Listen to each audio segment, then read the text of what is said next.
Nerdarchist Nubz here with Nerdarchy.com, for nerds by nerds. You should be able to hear Avery here. He's with Hello. me. What we got here in this little cramped spaceship is Warframe, a little free gem that is found on the PlayStation Network. It's an amazing game, really. And since the Plains of Eidolon have gone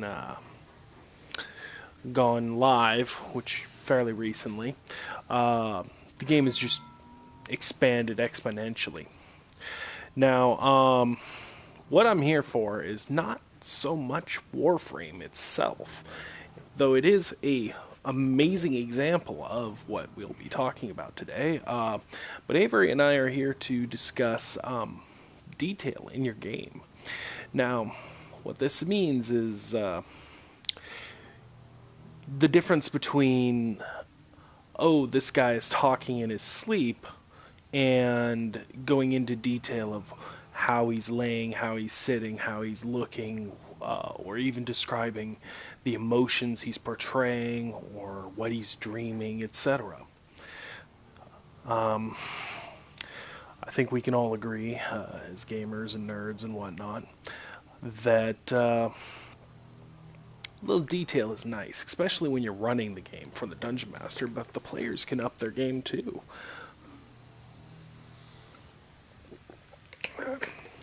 Now, what you can do is you can look to other examples. When you're writing, one of the best things you can do to practice and get yourself, going as an author or a writer, is to read the works of others. Now, in this regard, we're going to be looking at the works of in-depth detail and customization and stuff like that that's presented in Warframe to kind of show off what you can bring to your game, because there is literally nothing in here that cannot be used in a Dungeons & Dragons game or Starfinder, especially Starfinder. Though Avery is off screen because we're currently on my ship, we can go over here, and I believe you should be able to see his ship floating around somewhere. Oh, there he is. Did you color your ship orange? Yep. Yes, I did. Hate orange. It's my least favorite color. Anyway, but hey, to each their own. Okay, so first thing first, we're going to go into the market here, and this is going to show you off a few things. So, I'm going to go into the Warframes here, and if you look, these are no different than playing different classes or whatnot. Showing Inaros here. Sand powers and very Egyptian motif. He's actually the character I play. I'm a higher level version, so my face takes on a Anubis-like view. Here's Avara, who's an archer type. We got down here, we're going to scroll down, find Rhino. This is what Avery likes to play. He's big, he's brutish, he's armored. He's your quintessential fighter. I mean, it really shows in his image there, which I never noticed they have a ring of dudes around him. You ever notice that, Avery? Yeah. Hang on. Hold on, I was screwing around in my inventory. What's going on? I'm in the market here showing off the Warframes, and I never noticed that Rhino's little cell image there shows that he has a ring of people around him. Now, Oh, yeah.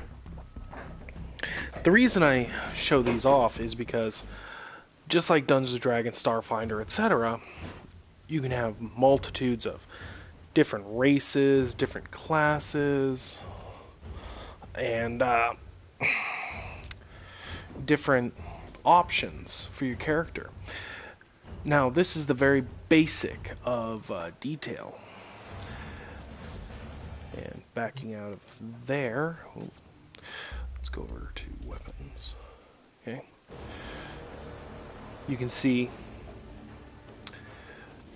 here in the weapons selection,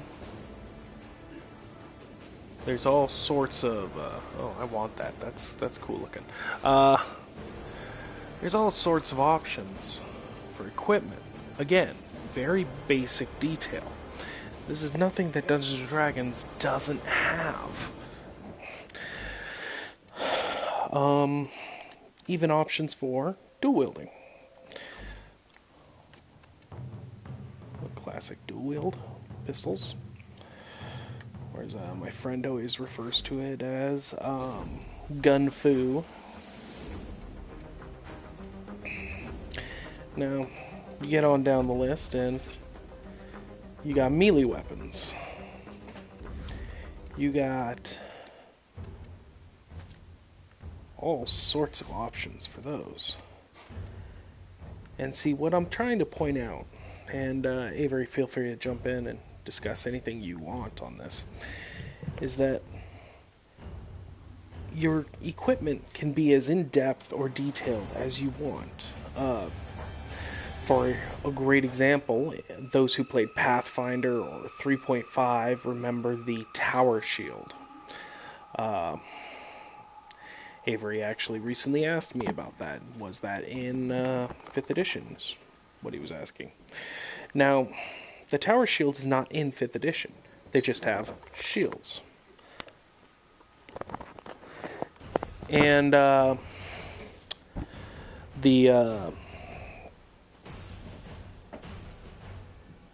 detail that you can put in is completely up to you.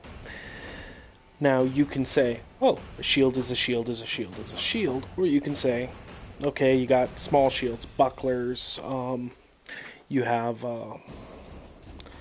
heavy shields, metal shields, wood shields, tower shields, stone shields, what have you. Even bone, skin, hammock, etc.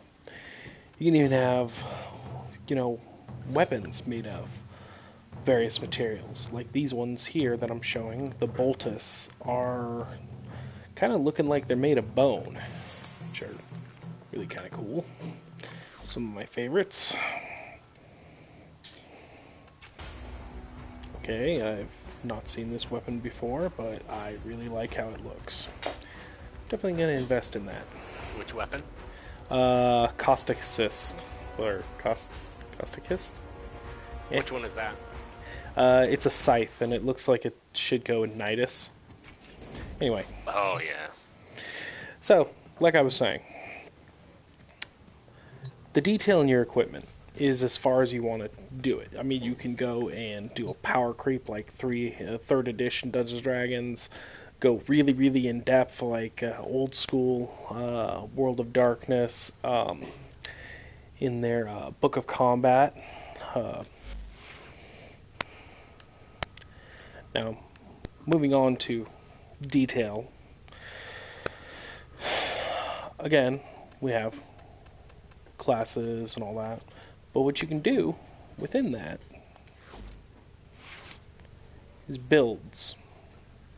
Similar to the archetypes, to use the rogue for example, in 5th edition, you have the arcane trickster, the assassin, the mastermind, etc. You can just customize your character, be it ability modifiers, feats, skills, everything. How in-depth you want to do it is up to you. I remember playing a Sailor Moon role-playing game one time that literally ran the entire thing on 3 stats. You ever played a game with low detail there, Avery? Not really. Well, how would you describe Death Watch in amount of detail for abilities and all that? Like, which Death Watch are we talking? Just in general. Like the one you and I played together. What do you want to know about it? How the classes are? Well, no, it's just the level of detail. Like, do you feel like you can build just about anything? Or do you feel like you're kind of pigeonholed? Whatever. I mean, the only real restriction you feel is by race, but that's kind of how the world is. It's restricted to humans and men. It's just you have to play a male human. That's the only real restriction there is. Everything else is pretty much, do you want to be a sneaky guy? You can do that. Every single role is filled, combat-wise and skill-wise, but, like, just saying you wanted to be like, oh, well, I wanted to be a female space marine. Well, you could, but it just doesn't fit the world. So that's it. So that's the only drawback I can see is that for people who want more in-depth role-playing experience, but for races, but that's it. Yeah. Well, it's still a great example. It shows a lore that backs up what a limitation. I believe you said to me one time that females couldn't take the genetic manipulation that a space marine needs Well, it's not that. It's sorry for interrupting. It's actually it's the as far as the lore says, it's not quite clear, but it bonds with the male hormones. So it just bonds with male hormones. So that's a in-depth lore of it. So that's why women can't, because it doesn't bond to estrogen. See, that would raise a question. It has a violent reaction.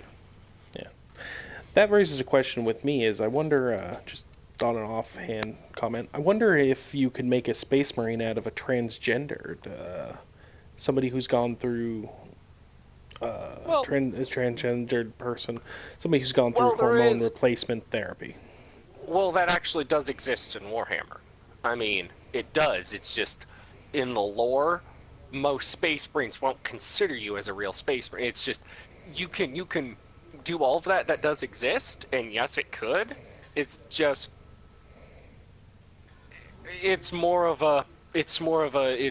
it's a culture of tradition. So it's more of a, will they view you as an actual space marine or as a mutant? It's however they view it. It's up to the storyteller. So, or the whatever the game called it, GM. Oh yeah. All right. Well, moving on from builds. So, what we got here? If you go into the appearance section, like I said, my Anubis is a little different. Normal Anubis looks like this, or Anurus. Mine looks like this. He's got an Anubis helmet. There are those who have paid to play, and they have this. It's a canopic helmet. Probably butchering that. Doesn't change the stats, but it is a look. It's a thing. There's various skins. Inarus only has one, but some of the Warframes have many of them. Various attachments you can put on your character. Let's go arm. See? Now this speaks to to equate it to Pathfinder, Dungeons & Dragons, etc. You have a head slot, a neck slot, a back slot for equipment. You can put something in each one, and you can have your game be as detailed as you want. That looks like a fish. I have a fish on my arm. Anyway, you can be as detailed as you choose to be, and that's completely up to you. But just know that if you're not pulling out a little bit of detail, you're missing out on a bit of character. I mean, think about it. If you put a whole bunch of gear, let me pull up Frost Prime. Okay. Oop, why didn't you switch? You're supposed to switch. Alright. Attachments. Yeah, he shows off gear more. Think about it. If you have on a whole bunch of steampunk stuff onto your character, that is not necessarily a game or or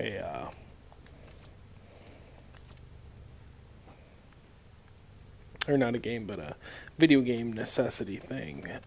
Just whatever game you happen to be playing, if you add little details to your character, those things become defining traits. I mean, look, my character here, Frost Prime here, attached a couple things on his arms that are venting out cold air, and suddenly that's a very interesting thing that's going to catch people's eye. It's going to be a defining thing. And now he's got an assault rifle. That's a defining thing. He carries knives. There's the axe I got with him. These are things that, help when somebody tries to picture your character. The the way you look helps define, or the way you describe yourself helps define the way you look, the way people are going to regard you.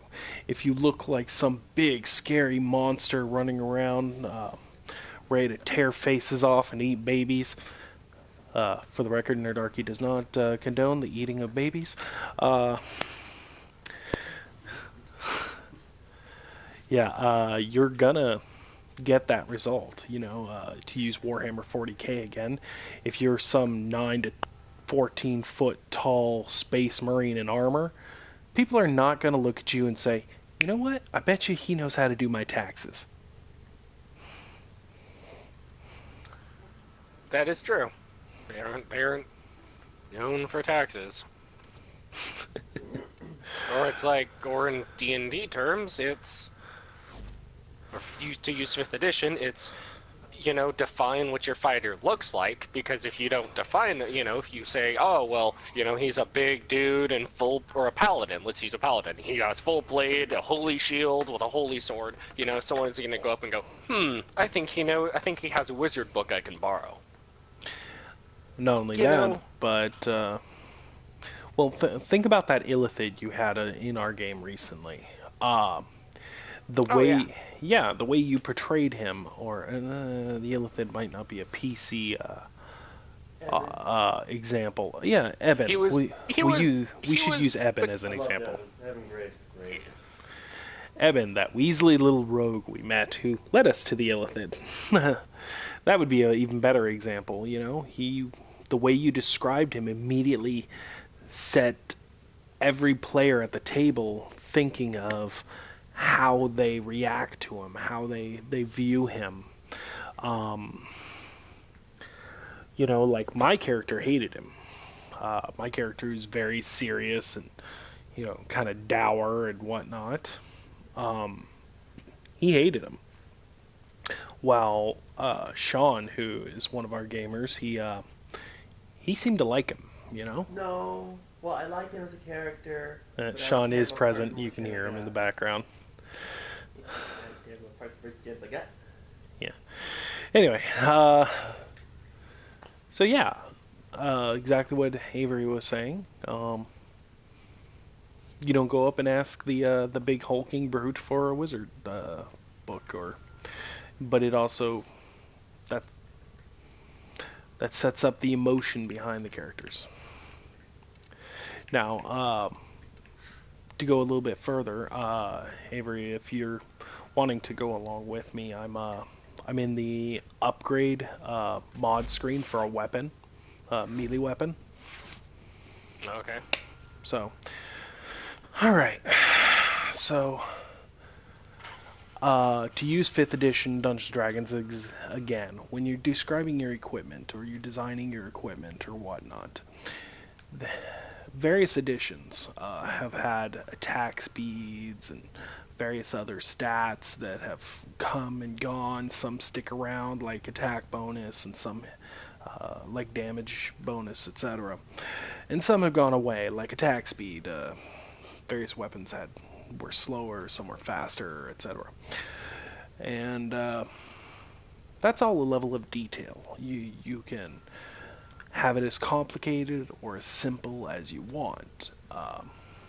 Now, if you look on the left side of your screen here, I don't really have a cursor, but right above where I've got it highlighted here, you will see Warframe has gone into an incredible amount of detail.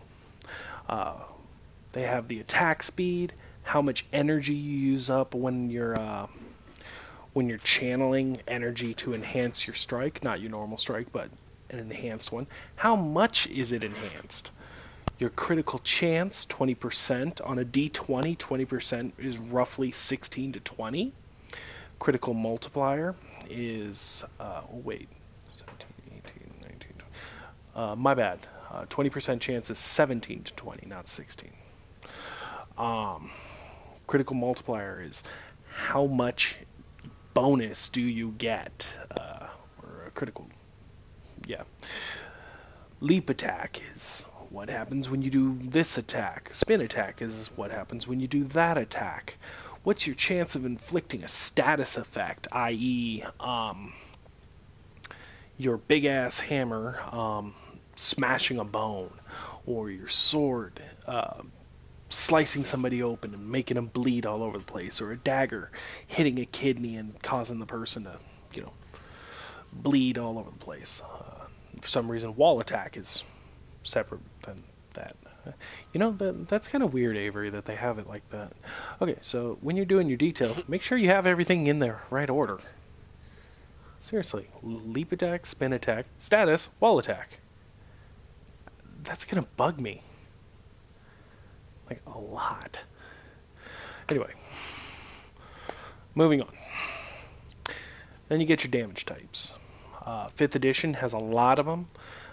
From bludgeoning, piercing, slashing, radiant, necrotic, electric.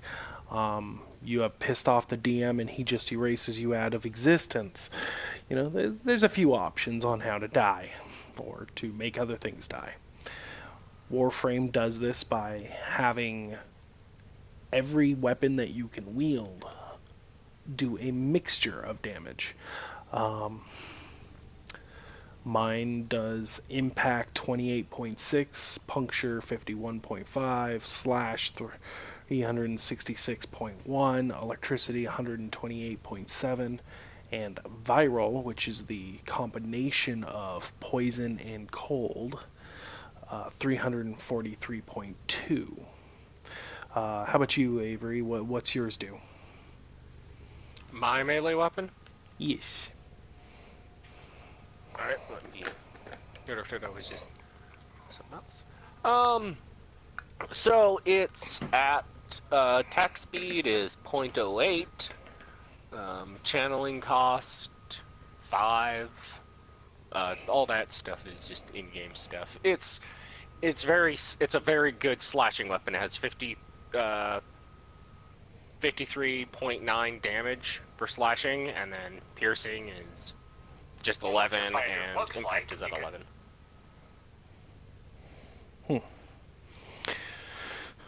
Alright. Yeah. So, yeah, it doesn't really do much elemental damage. I mean, I'm just geared towards the most critical damage for my melee weapon. That's where I gear mine towards. So, you can go 2 different ways, different customization, different ways to show off what your character can do. I go with lots of status effects and stuff like that. My character is a walking plague bearer, if you will.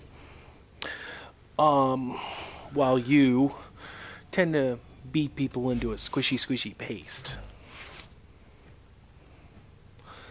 Yeah.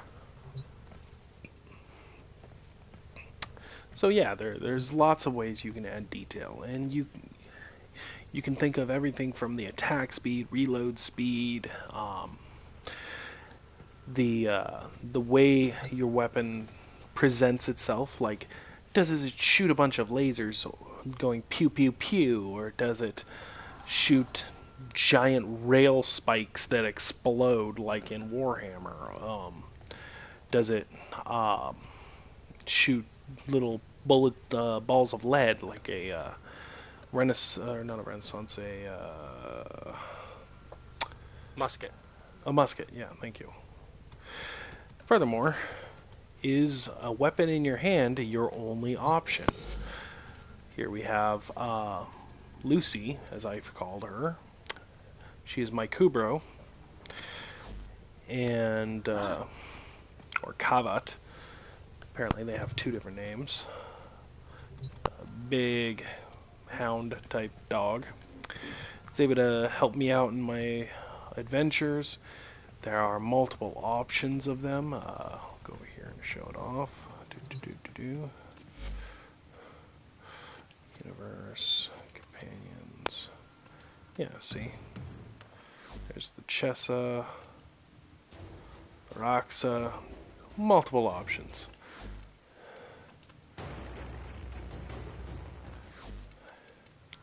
I unfortunately do not have a Kubro yet. I have found the egg, but I'm taking a while. Which is more detail into a game on the GM side.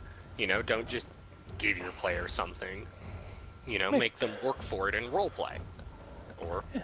Or, you know, just let them know there's something to their character, not just, oh, you get this item. Yeah. And you know, the moment you get that Kubro, you're going to love that little bugger because you worked for it. Know what I mean? True.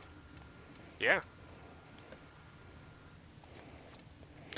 And you can even do this with the organizations that you have. For instance, going through the codex here, we've got the Grenier here, who are all about genetic manipulation. Can't talk today.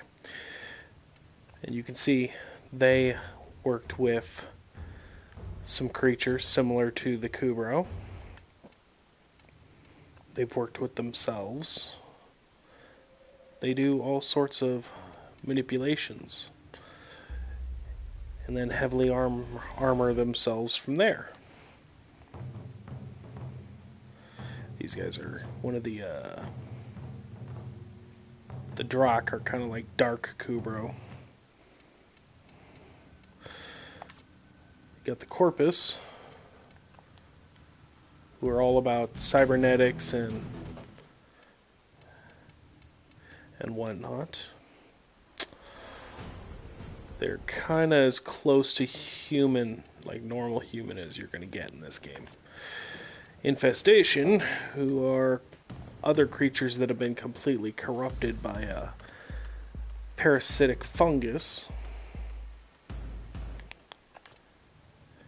Unaffiliated, such as these cute little buggers, the Kawaka. And Orkan.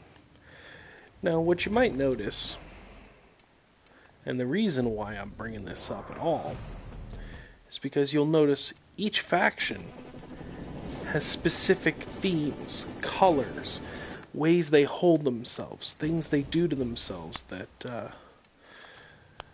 kind of put themselves out, make them unique amongst other things. There's just a bunch of palette slots wearing the team colors. I'm sorry? There's a bunch of palette slots wearing the team colors. Yeah. Well, they are very, very different, each and every one of them. So you can have your Spanish Inquisition, but should have them have a similar theme. Just like all the Tenno have kind of a bioorganic theme to them. The Tenno being your Warframe, your character in this. The Grenier have kind of pushed their genetic manipulation to the point of mutation theme to them. The Infested have kind of a fungus thing going on, which as Sean figured out earlier today, apparently there is a little bit of infested on your ship.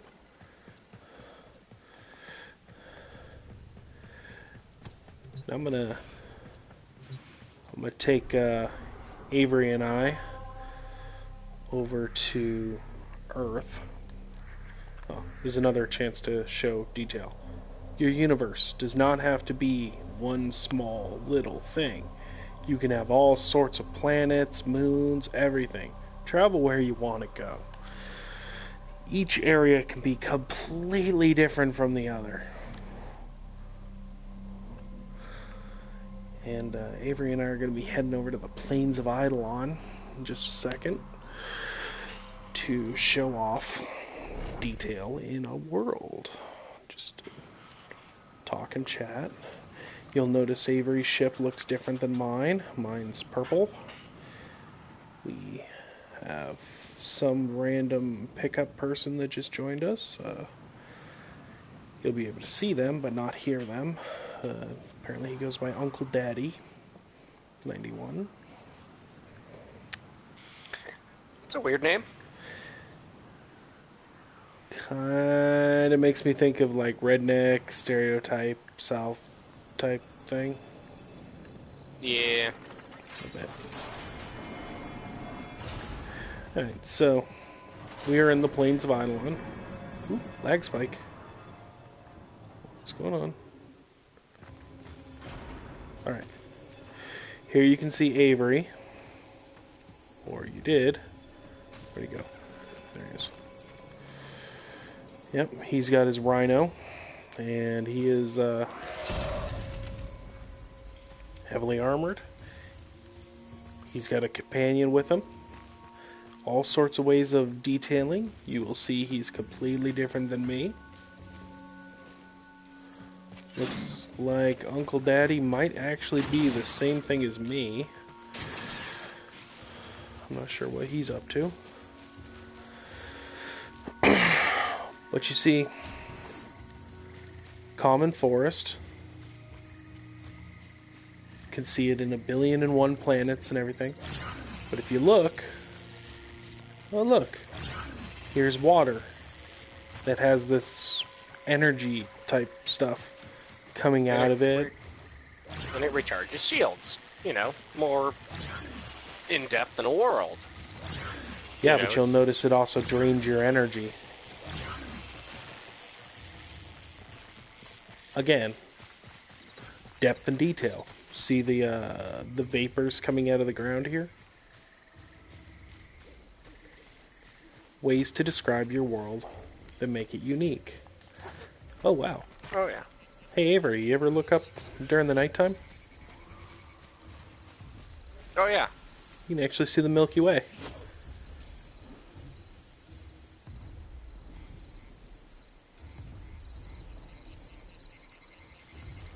Huh. That's interesting. I think I found the moon. Or what's left of it. Yeah, Oh, yeah. I was just looking at that myself. That's an interesting detail unto itself, isn't it? Definitely would Oh, yeah. change your view on the world if you're seeing gas come up from the middle of the planet and there's the moon all busted apart.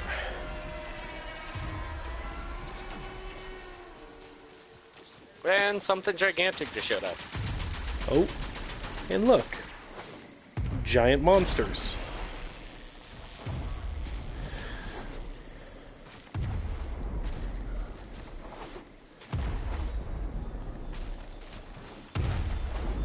We're gonna go over here. We're gonna go, let's go tick off something really big.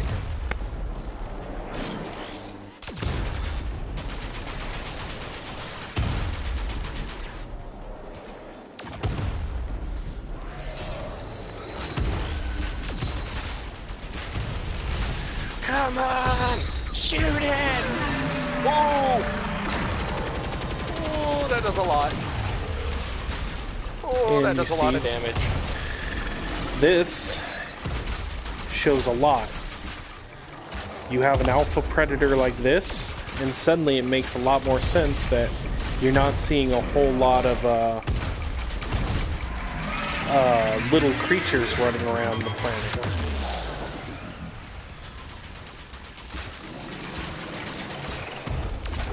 I'm gonna get up real close so you can see the exact size. Mind you, my Frost Prime is somewhere between 6 and 7 feet tall. You just saw I come up to this thing's toe when I'm up close. Yep, I do too.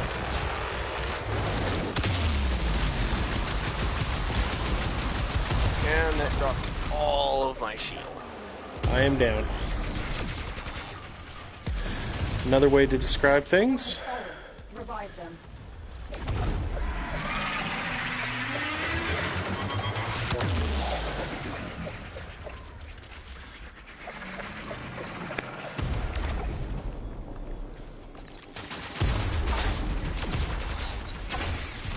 I'm actually doing no damage to this thing.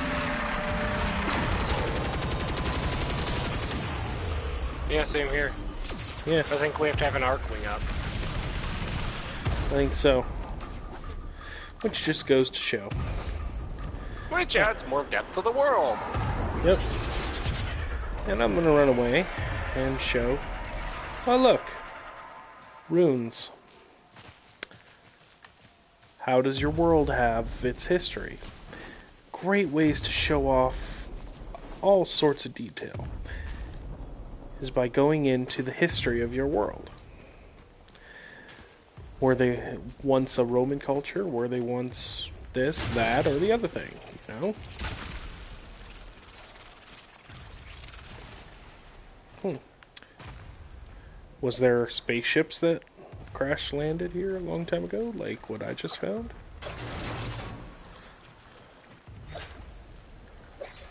I don't know. That's interesting. Yeah, it adds a lot of depth into your world if you can get the players really invested in it. You know, immersed in it, because that's what they're looking for. Yeah. You know, like, if you've ever seen The Gamers, Darkness Rising, Oh yeah. you can tell that the players, to some degree, were very checked out from the game until they had the new player. Oh, my brain is fuzzled right now. I can't remember her name. Kate? Yeah. Yeah, it was Lodge's new girlfriend.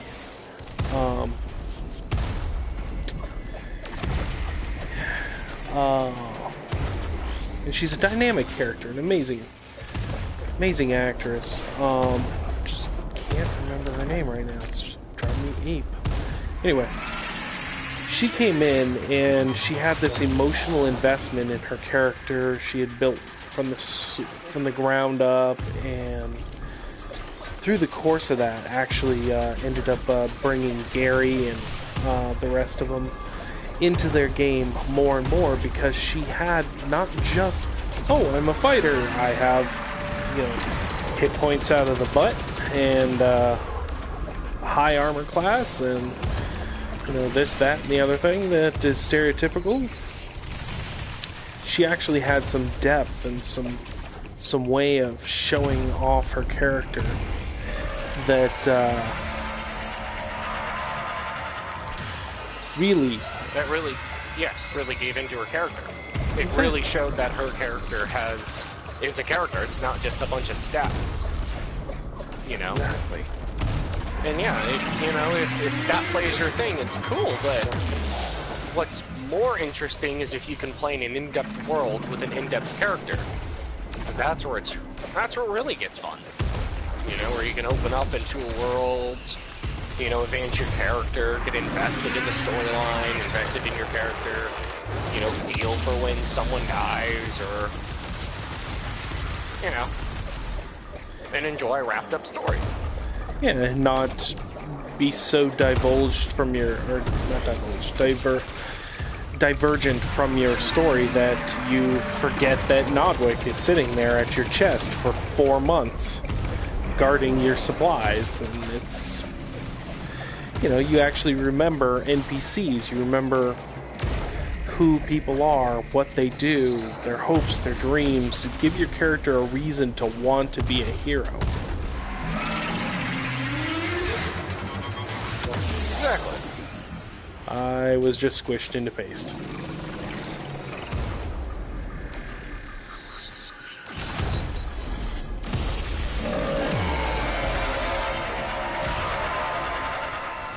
I don't think we're doing any... Wait. Am I doing anything to... Nope, I'm doing nothing. Let's not fight this guy. Also, a way to describe. Yeah. DM can say, you're doing nothing, as a way of saying, you probably should be going and doing something else. And as a player, don't argue, you know, with the GM. It doesn't help. It doesn't help the table. It doesn't help the game. You know, they're there to help you get immersed into a game. Don't break the immersion for other players by bringing numbers and stats into things. Yeah.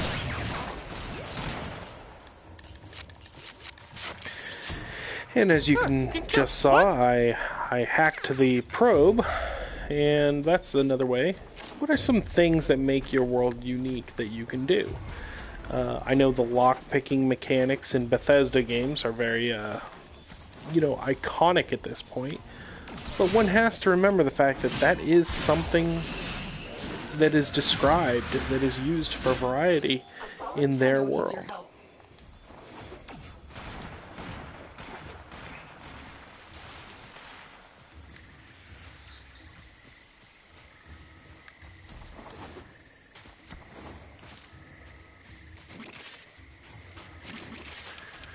Yeah. And even describing lighting, you know, you don't have to go all the way with describing the world, but, you know, gauge on how the level of immersion your players want. You know, if they want an in-depth story with, you know, with a whole bunch of background but not much combat, you know, give them that. Tenno has fallen. Revive them. For a GM side. Yeah. And likewise, as a player, you can go beyond the whole, oh, I'm, you know, Grog, all I do is talk and hit things and eat meat. You know. You can actually play it out. Again, Dead Gentleman Productions, I'm gonna tap on them again. If you've never seen Journey Quest, they have this character. He's a... I hate to call him a paladin because he doesn't exactly have paladin-like traits, or a paladin-like powers, but I guess you can call him a cavalier. Anyway, I think we should go revive our guy. I don't even know who he is or how he got into our group. Okay. Yeah. Let's go see what he's doing anyway. But anyway. Oh, nope, he just left. So, anyway, this Cavalier is the perfect example, in my opinion, of just role-playing done over the top in a great, hilarious manner. I love it. This character is amazing. You know, he's like beating courage into the wizard, and, you know, just the way he holds himself, the way he talks to people. You know, he's always got this big goofy grin of, I know I'm on some great mission, and I've got a purpose, and that makes me better than other people. But not like better, like, ha ha, I'm better than you, but it's like, it gives him a sense of pride.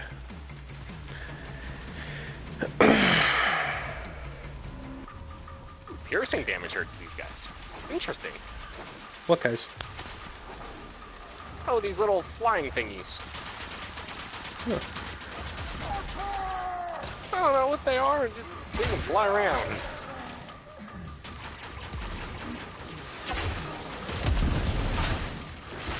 Anyway. Yeah, I mean, the way he describes himself is a great way. I mean,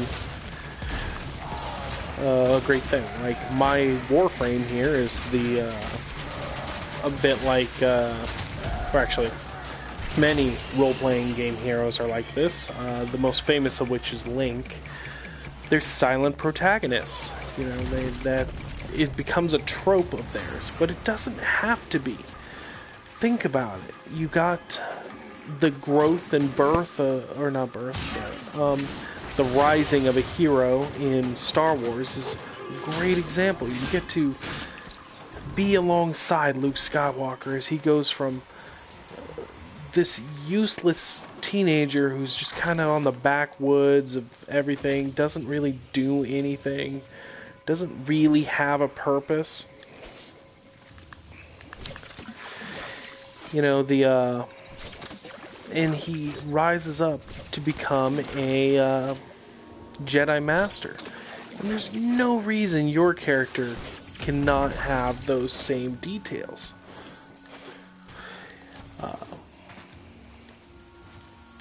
Right, Avery? Yeah.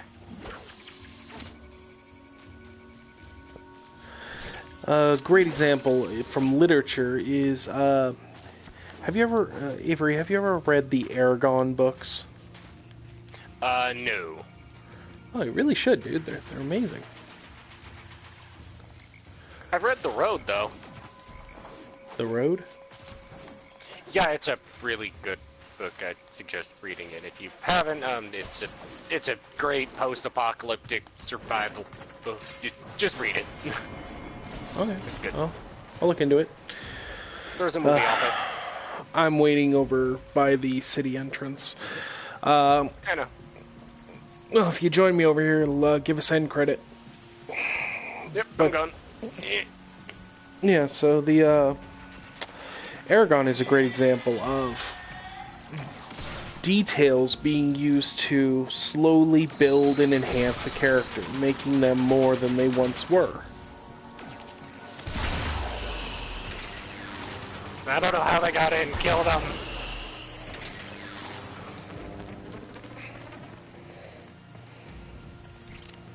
Yeah. Huh, interesting. Anyway, so yeah, you can take your detail as far as you want. It can be a comic, it can be a pamphlet, it can be a novel. Your world, your character, the way you view things, everything is all up to you. In our gaming group, we have this guy. He's kind of become famous in our group for the sheer level of detail he puts into his characters. His name's Eric. A great guy.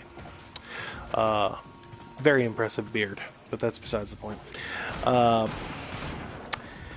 He is the one in our group that no matter what, you can always ask him any question about his character, and he's got every detail planned out of, oh, this is his background for this is his background for that. And it's not that, you know, everything is extravagant. As a matter of fact, he likes to play the Joe Schmo, I'm, you know, a blacksmith's son who got drafted into war type of things.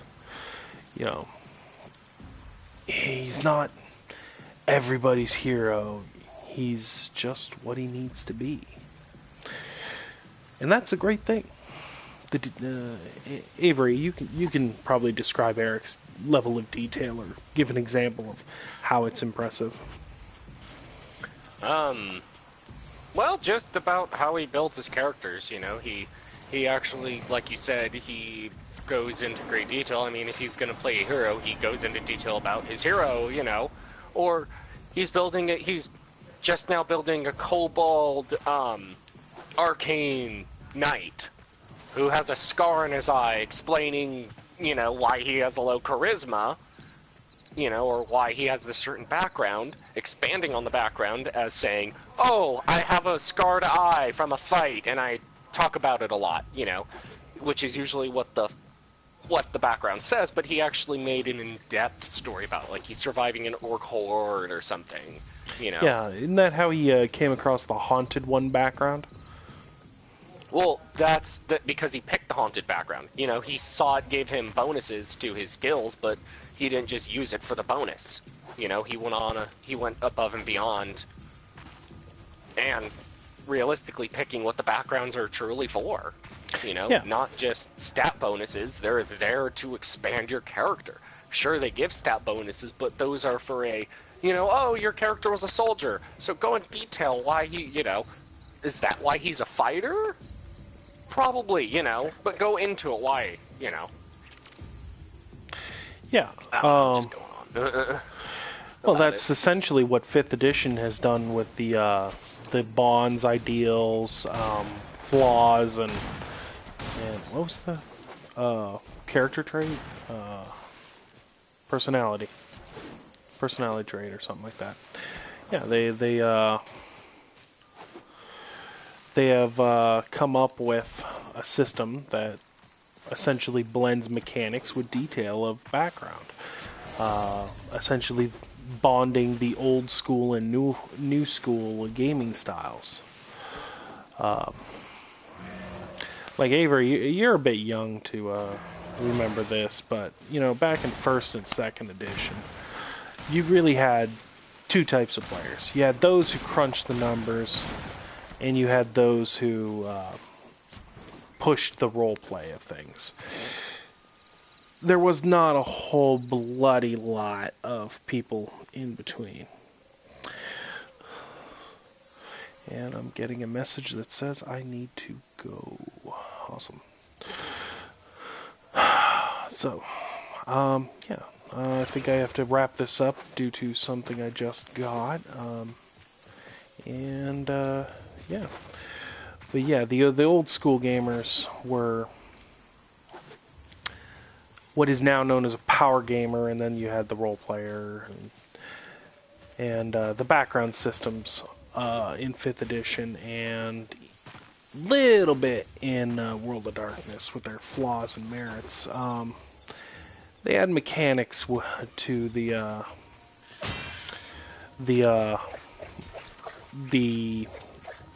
role play side of things. Now, I do believe they do that partially to encourage people to use the role playing options. I think it's so too. Yeah, I think it's there to really, to give roleplay options, but also give the numbers for people who like to number crunch, because there is that community that wants to number crunch, and number crunching isn't bad. Just don't do it in a group that wants to do heavy roleplay, and don't do heavy roleplay in a group that wants to number crunch. Yep.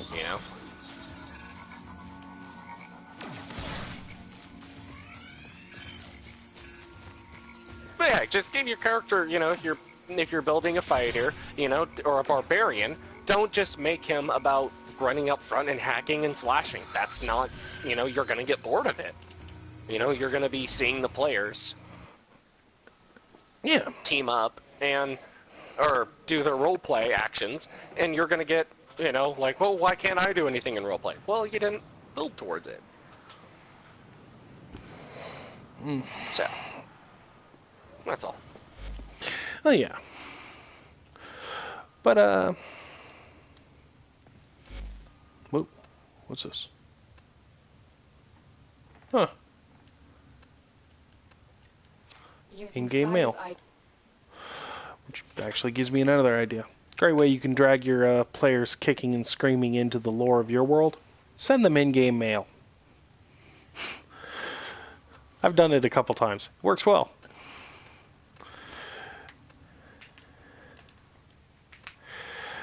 Anyway, I'm actually going to log off here, and we are going to wrap this up.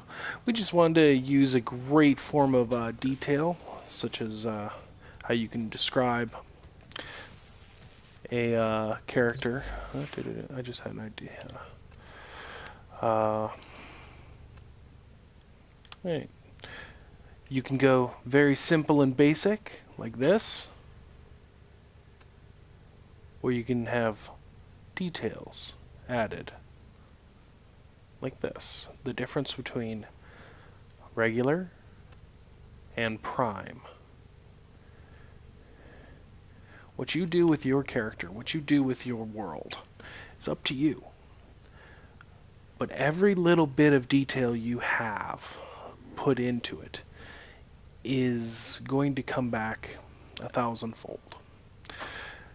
Every time you go back to the gaming table, you're going to feel the effect, the effort that you put in, that your world is a little more in depth. That map, the minis, the whatever. It's more than just 3 people in a basement staring at each other, or more. You know, whatever. It's just my 2 cents. And sounds like Avery agrees. Yeah.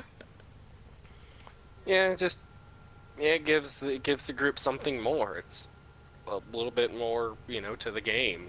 Gives the GM, storyteller, what have you call them, but it gives them something to do on their side, because you can be playing too, but they need something that makes them want to play. Invests them to run the story for you.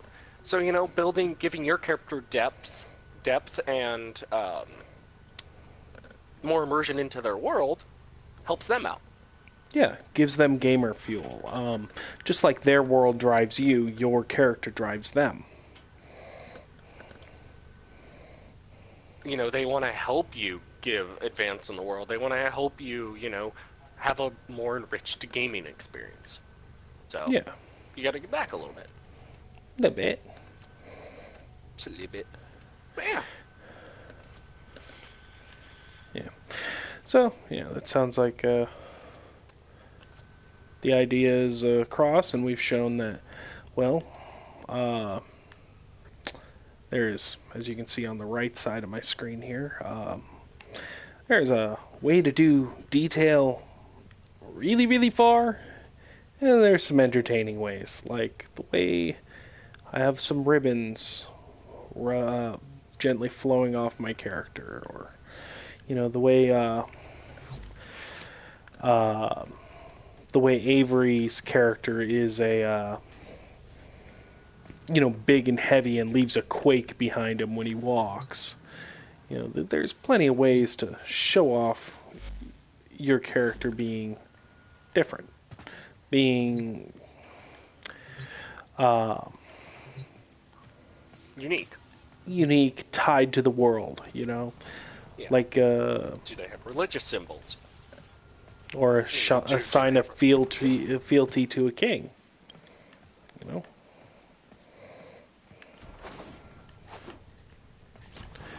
Don't all the Space Marines have a symbol showing their fealty?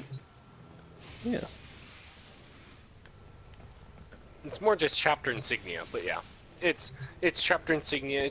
It's more in depth to say, hey, I'm part of this squad and a part of this chapter, and I do this role. It's more in depth stuff like that, but yeah.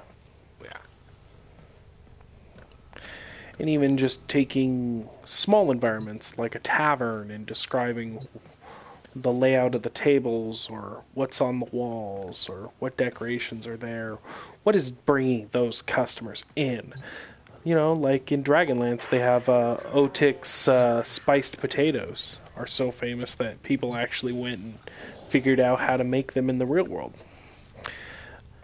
Or if it's a spaceship, what makes it unique? I mean, do you have a bunch of panels of holograms and stuff like that showing things off? Do you have a random space bat dog thing walking around your ship? Do you have a weird little alien robot eyeballing things? What makes the place unique? Is there a little corruption in the corner of the ship? Yeah, a little bit of that. Sure. A little coolant leak on the other side. A player can describe their armor, their home, etc.